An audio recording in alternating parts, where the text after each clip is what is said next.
em época de pandemia do Covid-19, onde é obrigatório o isolamento social e a interrupção das atividades de muitas empresas e empresários, autônomos, profissionais liberais, a grande parcela produtiva da sociedade está parada, está estagnada. Como fica a questão do aluguel? Essa é realmente uma questão que está tirando o sono de muita gente, de muitos comerciantes, de muitos empresários, de muitos profissionais liberais e de muitos pais de família. Como que fica? Já existe em tramitação no Congresso um projeto de lei para que seja suspenso o pagamento dos aluguéis, pelo menos até outubro, quando então eles serão retomados e os valores desse período serão aí pagos de forma parcelada junto com as prestações vincendas, mas ainda não foi aprovado. Vamos dizer que esse projeto de lei não seja aprovado ou que seja insuficiente para resolver o problema da crise econômica na qual nós estamos vivendo. Como é que fica? Nós temos na lei do inquilinato, que é uma lei específica para tratar de assuntos de locação de imóveis urbanos, residenciais ou não, alguns artigos que tratam da revisão do contrato. Porém, o artigo 19 exige que tenha ali 3 anos ou da celebração do contrato ou da última revisão para poder estar pedindo uma nova revisão. Não é o caso. Nós sabemos que existem leis específicas para determinadas situações. Por exemplo, Código de Defesa do Consumidor vai tratar de relações de consumo. CLT vai tratar de relações trabalhistas. A lei de franquia vai tratar de problemas referentes à franquia.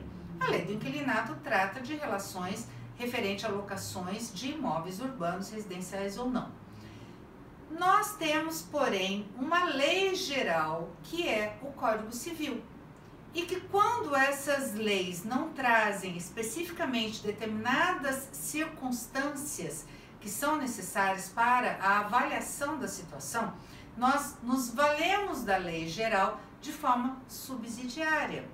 Então, o Código Civil traz, sim, a possibilidade de alteração e revisão de contratos se houver a imprevisibilidade das situações em decorrência daquela anteriormente que existia quando você celebrou o contrato.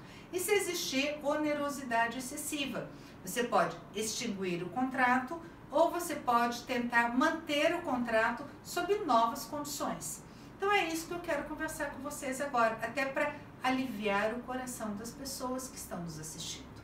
Vamos ver o que diz o artigo 317 do Código Civil. Quando por motivos imprevisíveis sobrevier desproporção manifesta entre o valor da prestação devida e o do momento de sua execução, poderá corrigi-lo o juiz a pedido da parte, de modo que assegure, quando possível, o valor real da prestação. E o que falam os outros artigos? 478, 479 e 480. 478. Nos contratos de execução continuada ou diferida, ou seja, aquela que você paga através de prestações todos os meses, se a prestação de uma das partes se tornar excessivamente onerosa, com extrema vantagem para outra, em virtude de acontecimentos extraordinários e imprevisíveis, poderá o devedor pedir a resolução do contrato, ou seja, o encerramento do contrato, a extinção do contrato. Os efeitos da sentença que o decretar retroagirão à data da citação, quando a pessoa ajuizou a ação, a outra parte foi citada, então retroage a essa data. 479. A resolução poderá ser evitada, ou seja, a extinção do contrato poderá ser evitada, oferecendo-se o réu, ou seja, a outra parte, né? No caso que nós estamos falando seria o locador, a modificar equitativamente as condições do contrato. É uma possibilidade. Um acordo sempre pode ser bom para as duas partes. 480. Se no contrato as obrigações couberem a apenas uma das partes, poderá ela pleitear que a sua prestação seja reduzida ou alterado o modo de executá-la a fim de evitar a onerosidade excessiva. Então, o que eu quero que vocês percebam é que o Código Civil traz, sim, a possibilidade de alteração dos contratos. Normalmente, nós temos, para execução dos contratos, a cláusula do pacta sunt servanda. O que quer dizer isso? Que o contrato faz lei entre as partes, ele deve ser cumprido integralmente como foi celebrado, sem qualquer alteração.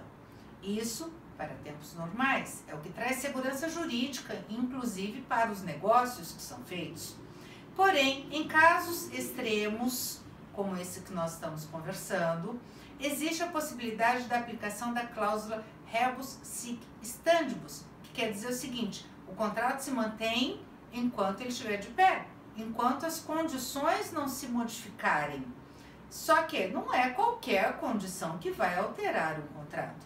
Então, nós temos, na verdade, alguns requisitos. Primeiro, o contrato tem que ter a vigência de um contrato comutativo, de execução diferida ou de trato sucessivo. O que é isso? O contrato comutativo é aquele onde as partes celebraram o contrato sabendo exatamente o que elas estavam arcando em termos de obrigações. Elas conheciam as próprias forças econômicas para manter aquele contrato até o seu final. E prestações sucessivas é aquele contrato que se protrai no tempo, ou seja, ele é pago de forma consecutiva, de forma continuada. A ocorrência de um fato extraordinário e imprevisível. Nós estamos vivendo isso. A não ser que alguém tivesse bola de cristal e soubesse que agora, no início de 2020, nós seríamos assolados. Aliás, o mundo todo foi assolado por uma crise sem precedentes na história contemporânea por conta da Covid-19 e essa pandemia, que está aí alterando a vida de todo mundo. Se isso não for extraordinário e imprevisível, o que mais será? Não é verdade? Terceiro requisito: considerável alteração da situação de fato existente no momento da execução em confronto com aquela que existia na ocasião de sua celebração. Então a gente tem que provar, é lógico que quando o contrato vai ser executado, vai ser pago, ele está muito diferente daquela situação, a situação é muito diferente daquela que existia quando ele foi celebrado, lá quando ele foi assinado. Mudou tudo. Isso tem que ser comprovado.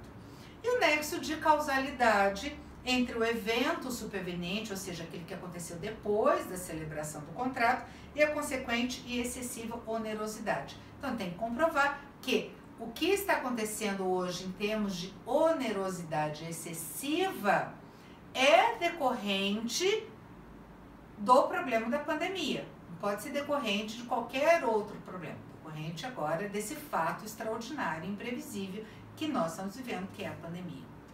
Então, o que eu quero dizer para vocês é que o Código Civil, ele pode sim abraçar essas questões que estão ocorrendo, não somente para contratos de locação, mas para contratos outros de financiamento, de trato sucessivo, e que na época da sua celebração, esses contratos, eles eram para ser cumpridos de forma normal e comum. Se tudo isso não tivesse acontecido, eles seriam cumpridos normalmente. Porém, diante desse fato imprevisível, extraordinário, eles podem ser revistos. O artigo 317 do Código Civil privilegia a conservação do vínculo jurídico e das relações humanas e também privilegia os princípios da solidariedade, da confiança e da boa-fé.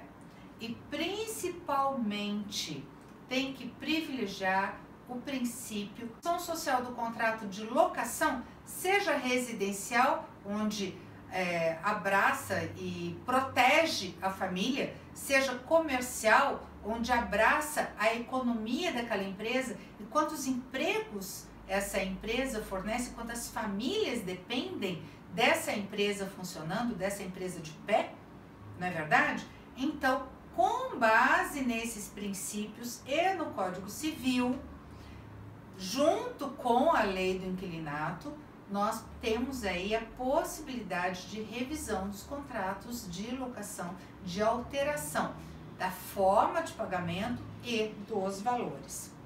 Olha só, nós temos também que analisar que o seguinte, o artigo 19 da lei do inquilinato coloca como alguns requisitos para a revisão do contrato que exista o prazo de 3 meses ou da celebração do contrato ou da última revisão, que o valor da alocação, o valor do aluguel não esteja defasado e que o locatário não esteja sendo despejado, seja por ordem judicial ou porque fez um acordo administrativo aí junto ao locador para sair do imóvel. Então, é importante as pessoas saberem que o diálogo é sempre o melhor caminho, porque num acordo ninguém ganha e ninguém perde. E as partes acabam aí tendo uma justiça própria que elas mesmas buscaram. Porém, se tiver que buscar o poder judiciário, como a tutela de urgência, para conseguir aí a manutenção da empresa naquele local, pagando o aluguel de uma forma diferente, ou suspendendo o aluguel por alguns meses, ou pagando, né, um valor diferente, menor, que esteja ao alcance do empresário ou do pai de família, é importante que ele não esteja sendo despejado. Porque o juiz pode juntar as duas leis e falar, tudo bem, eu aplico para você a teoria da imprevisão para alterar o seu contrato. Mas a lei de locação diz que eu posso fazer a alteração do contrato desde que não esteja aí com despejo, né, com a saída já pré-determinada, seja por ordem judicial ou por acordo entre as partes. Então, o prazo de 3 anos com certeza será aí colocado à margem dessas questões e dessa análise, né, mas você vai ter que provar que o valor que você paga já não estava defasado, já era um valor de mercado comum. Não existia uma defasagem excessiva no valor que você já pagava. Você vai ter que provar que você já não estava com ordem de despejo, que você já não estava inadimplente, que você estava tentando honrar com os pagamentos. Então, é importante que você busque, e que fique esse alerta, que você busque o quanto antes se albergar da proteção do Poder Judiciário, se for o caso. E outra coisa que eu peço sempre para todos, vai fazer um acordo, mesmo que seja administrativo com a outra parte, isso para qualquer contrato. Busque o apoio jurídico, o conhecimento de um advogado da sua confiança. Isso traz segurança jurídica, isso traz um contrato bem feito, isso traz sossego no coração, na alma e no bolso. Ok? Então, busque o diálogo, busque o acordo. Não conseguiu? Busque o Poder Judiciário para albergar o seu direito à revisão do contrato. O que você não pode é ficar aí tendo muitos problemas de saúde decorrentes dessas preocupações excessivas e das noites insones, né, das noites sem dormir por conta do pagamento do aluguel, seja da sua casa, onde você abriga a sua família, seja da sua empresa, onde você abriga a atividade econômica que traz empregos e renda para muitas outras famílias, muitos outros empregados. Era isso que eu queria deixar para vocês.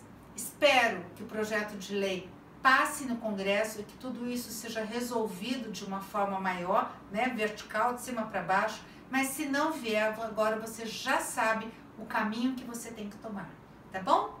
Espero que você tenha gostado do vídeo. Se você ainda tiver alguma dúvida, deixe aqui nos comentários que a gente vai respondendo na medida do possível.